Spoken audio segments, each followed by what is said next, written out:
gosh, they're amazing. When Sean came in here, every angle in this house was hard to work around because it wasn't meant to replace the entire bathroom, right? And Sean knew exactly what he was doing. It was so respectful and so kind, and bless his heart, poor Star.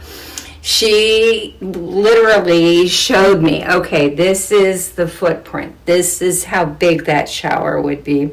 Let me stand in it, get an idea of it. And then we looked and looked and looked at all the samples. And, I brought the wall color in and the floor color in. And I made a million trips down there, and she never ran and hid in the back room. I never saw her roll her eyes at me.